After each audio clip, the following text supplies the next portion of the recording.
بسم اللہ الرحمن الرحیم۔ پیارے دوستو، السلام علیکم ورحمۃ اللہ وبرکاتہ۔ آج کی اس ویڈیو میں ہم حضرت مریم علیہ السلام کا قصہ بیان کریں گے۔ جن دوستوں نے ابھی تک ہمارا چینل سبسکرائب نہیں کیا ان سے گزارش ہے کہ چینل کو سبسکرائب کر لیں اور گھنٹی کے بٹن کو دبا دیں تاکہ نئی آنے والی ویڈیو آپ تک پہنچتی رہے۔ تو ویڈیو کا آغاز کرتے ہیں۔ حضرت مریم علیہ السلام اسلام کی انتہائی معزز خواتین میں سے ایک ہیں۔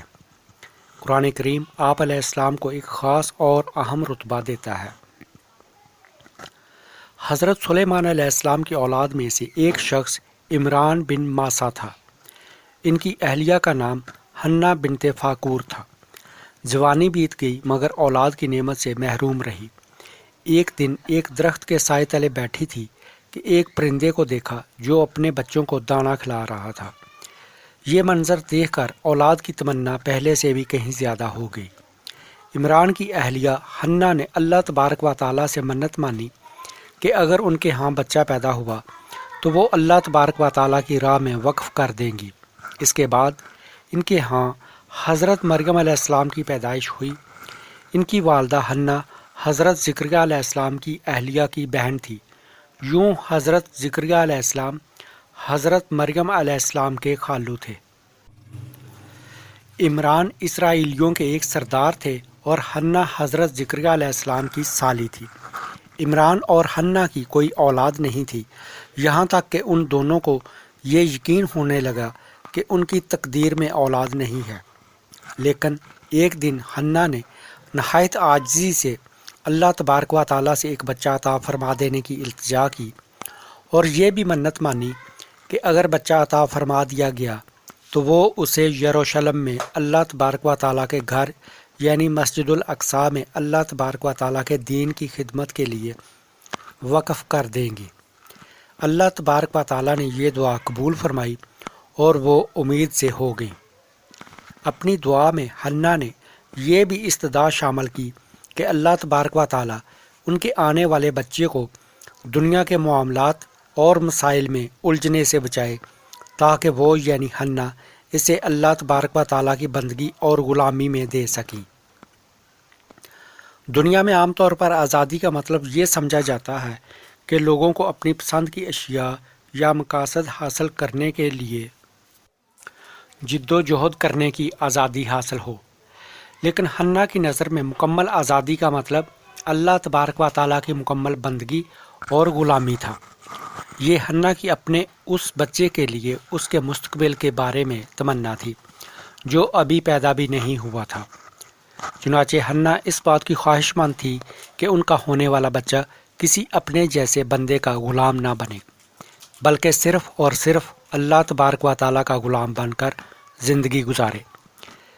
ادھر دوسرا المیہ یہ ہوا کہ حنہ ابھی امید سے تھی اور حضرت مریم علیہ السلام ابھی پیدا بھی نہیں ہوئی تھی کہ ان کے والد عمران انتقال کر کے اور ان کو اپنی اس پیاری بیٹی کو دیکھنا بھی نصیب نہیں ہوا جس کی آرزو وہ اپنے دل میں لیے ہوئے تھے۔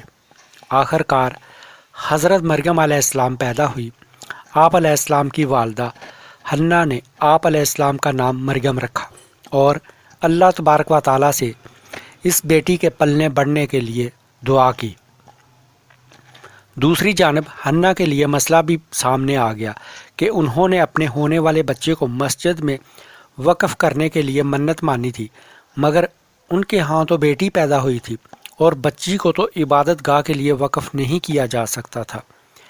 حنہ اس طرف سے سخت پریشان تھی کہ اپنی منت کو کس طرح پورا کرے۔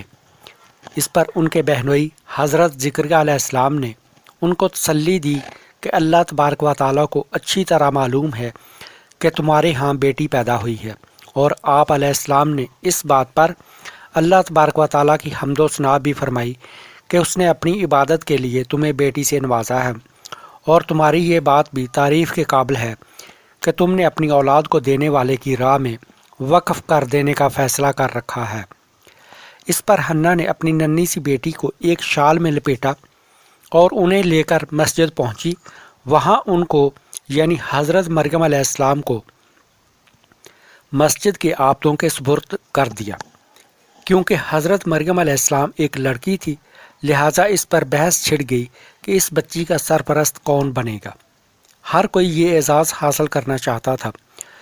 اس پر حضرت زکریا علیہ السلام نے ان لوگوں سے فرمایا کہ میں اس بچی کا خالو ہوں اور اس مسجد میں اس بچی کا سب سے زیادہ قریبی رشتہ دار بھی ہوں، لہٰذا میں سب سے بہتر طور پر اس بچی کی دیکھ بھال اور پرورش کر سکتا ہوں۔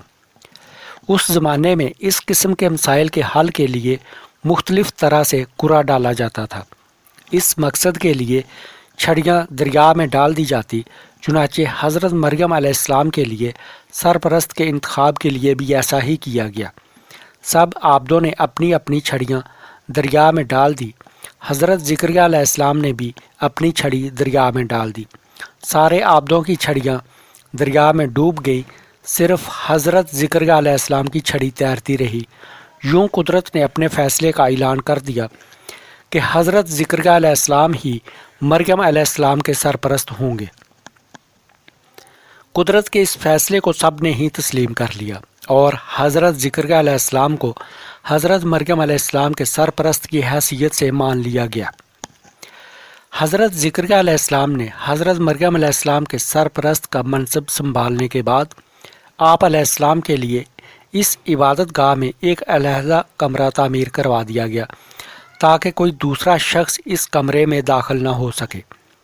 جیسے جیسے حضرت مریم علیہ السلام بڑی ہوتی گئی، اللہ تبارک و تعالیٰ کی عبادات بجا لانے کا ذوق و شوق بھی بڑھتا چلا گیا اور ان کا تمام تر وقت صرف اور صرف یاد الہی میں گزرنے لگا، اور حضرت زکریا علیہ السلام روزانہ بلا ناغہ آپ کے پاس تشریف لاتے اور آپ کی ضروریات معلوم کرتے اور ان کو پورا کرنے کے لیے کوشش فرماتے۔ کیونکہ آپ علیہ السلام خود ایک سچے پیغمبر کی حیثیت سے جانتے تھے کہ حضرت مریم علیہ السلام کی توجہ کا مرکز صرف اور صرف اپنے پیدا کرنے والے کی ذات اقدس ہے۔ بہرحال ایک دن حضرت زکریا علیہ السلام حضرت مریم علیہ السلام کے کمرے میں ہر روز کی طرح تشریف لائے تو دیکھا کہ آپ علیہ السلام کے کمرے میں تازہ پھل ایسے بھی رکھے ہوئے ہیں جن کا ابھی موسم بھی نہیں تھا۔ حضرت زکریا علیہ السلام نے حیران ہو کر دریافت فرمایا، یہ پھل کون لایا ہے؟ کیونکہ حضرت مریم علیہ السلام ساری دنیا کو چھوڑ کر اپنے اس کمرے تک محدود رہتی تھی اور اس کمرے میں حضرت زکریا علیہ السلام کے سوا کوئی شخص داخل بھی نہیں ہو سکتا تھا۔ حضرت مریم علیہ السلام نے جواب میں ارشاد فرمایا، مجھے یہ پھل اسی اللہ تبارک و تعالیٰ کی جانب سے عطا فرمائے گئے ہیں جو جب جس کو جہاں اور جس طرح اور جتنا بھی چاہے وہ اشیاء اس کو عطا فرما دیتا ہے، اور یہ سارے کام اسی کی مرضی پر منحصر ہیں۔ حضرت مریم علیہ السلام کے اس جواب پر حضرت زکریا علیہ السلام سمجھ گئے کہ اللہ تبارک و تعالیٰ کے سامنے حضرت مریم علیہ السلام کا مرتبہ دوسری تمام عورتوں کے مقابلے میں انتہائی بلند ہے، اور یہ ایسا مقام ہے جو حضرت مریم علیہ السلام کے سوا کسی اور عورت کو نہیں بخشا گیا ہے۔ اس کے بعد آپ علیہ السلام نے اپنا زیادہ سے زیادہ وقت حضرت مریم علیہ السلام کی روحانی تعلیم و تربیت کے لیے صرف کرنا شروع کر دیا۔ حضرت مریم علیہ السلام جوں جوں بڑی ہوتی گئی، اپنے رب کی محبت اور لگن اسی نسبت سے بڑھتی گئی۔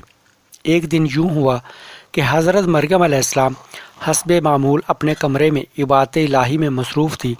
یہی ان کی دنیا تھی جس سے باہر دیکھنا بھی ان کو پسند نہیں تھا کہ اچانک ایک فرشتہ انسانی شکل میں ان کے سامنے ظاہر ہو گیا۔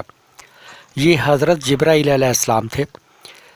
حضرت مریم علیہ السلام نے اپنی پیدائش سے لے کر اب تک کی ساری زندگی ساری دنیا سے الگ رہ کر صرف اور صرف عبادت الہی میں گزاری تھی۔ کسی غیر مرد کی شکل تک نہیں دیکھی تھی، نہ اس کے مقدس دل میں ایسا کوئی خیال گزرا تھا۔ اس لیے اس اجنبی شخص کو دیکھ کر جو حضرت جبرائیل علیہ السلام تھے، آپ علیہ السلام سخت پریشان ہو گئی اور فرمایا، میں تجھ سے اللہ تبارک و تعالیٰ کی پناہ مانگتی ہوں، تو بھی اللہ تبارک و تعالیٰ سے ڈر۔ اس پر حضرت جبرائیل علیہ السلام نے فرمایا، میں تمہارے مالک کی جانب سے ایک پیغام رساں ہوں اور اس کا یہ پیغام لایا ہوں کہ اللہ تبارک و تعالیٰ تم کو ایک نہایت نیک اور سعادت مند فرزند سے نوازے گا۔ حضرت مریم علیہ السلام نے فرمایا، میں کسی بچے کی ماں کس طرح بن سکتی ہوں جب ابھی میری کسی سے شادی ہی نہیں ہوئی؟ کیا میں ایک پاک دامن عورت نہیں ہوں؟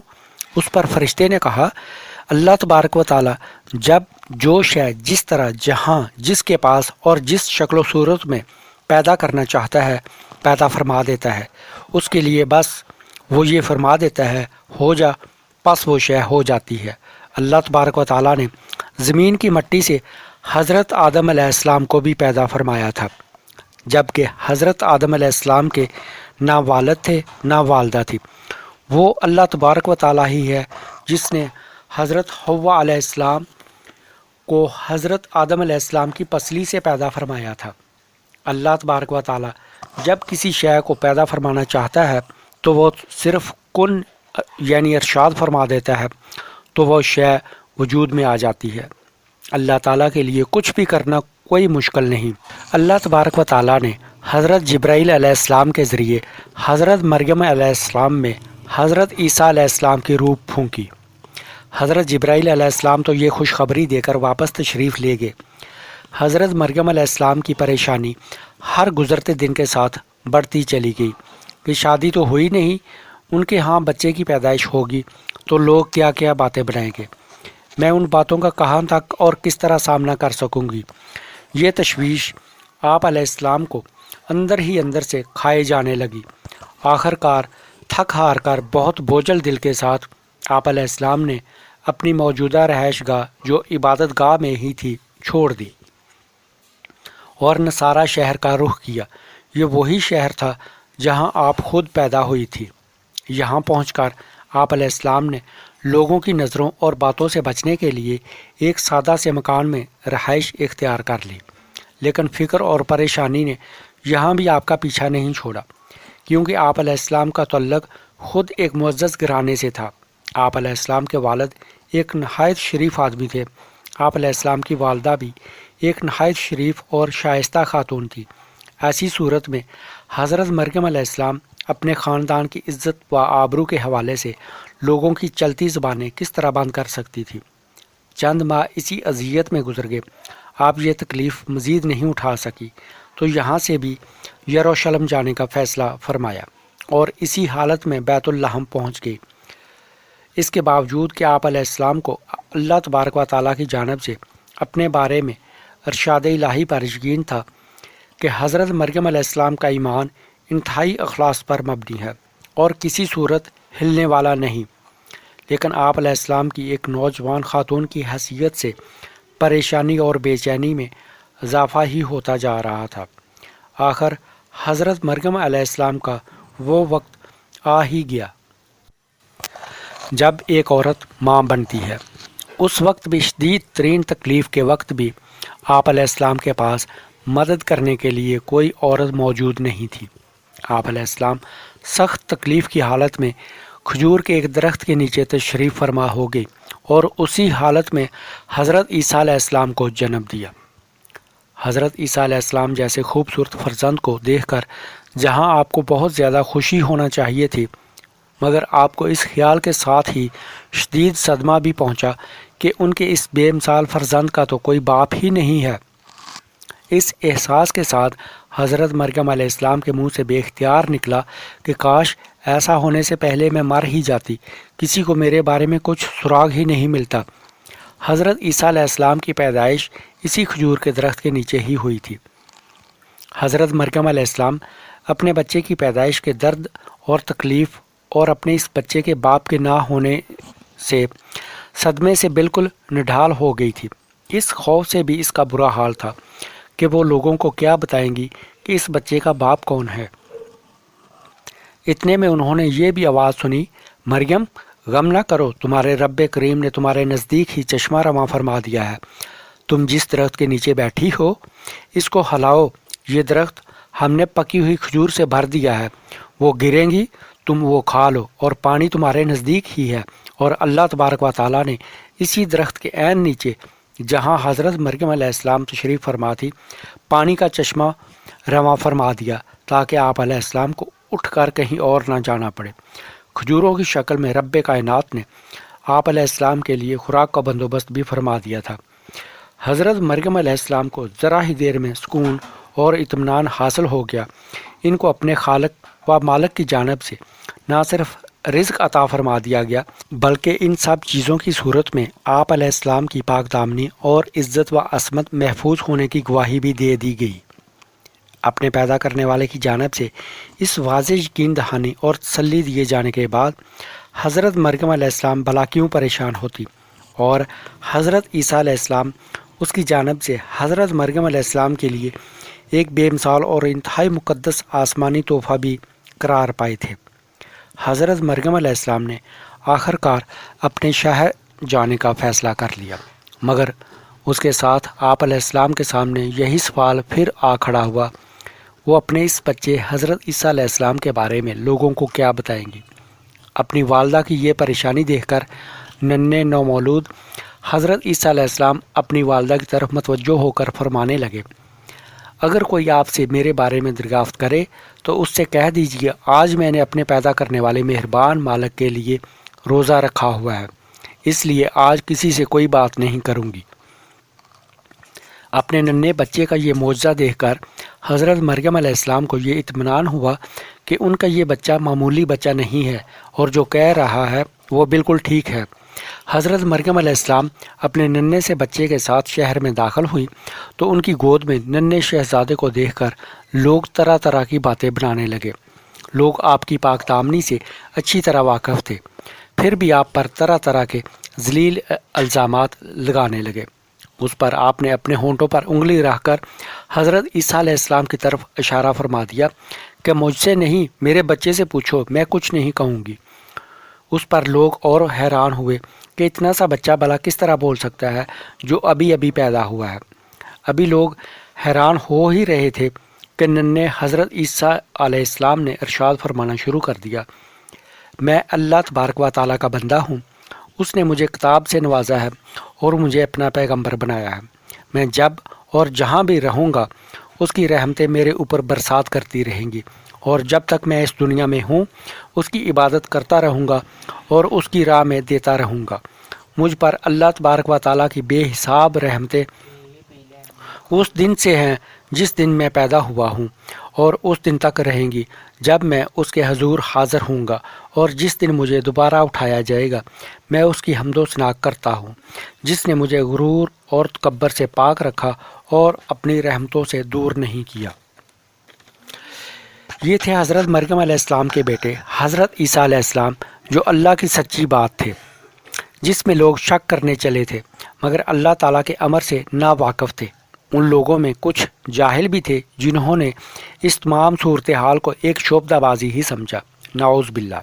مگر جب گود کے بچے کے منہ سے ایسی معجزانہ باتیں سنی تو کھڑے کے کھڑے رہ گئے، پھر دوبارہ اس بچے کے بارے میں کوئی بات نہیں کی۔ یہ تھا حضرت عیسیٰ علیہ السلام کا مختصر سا واقعہ۔ معزز ناظرین، حضرت مریم علیہ السلام کی زندگی سے ہمیں یہ سبق ملتا ہے کہ جب ہم کسی آزمائش سے دوچار ہوں تو ہمیں صبر کا دامن ہاتھ سے نہیں چھوڑنا چاہیے۔ اللہ پاک ہماری علم دین پھیلانے کی اس کاوش کو قبول فرمائے، آمین۔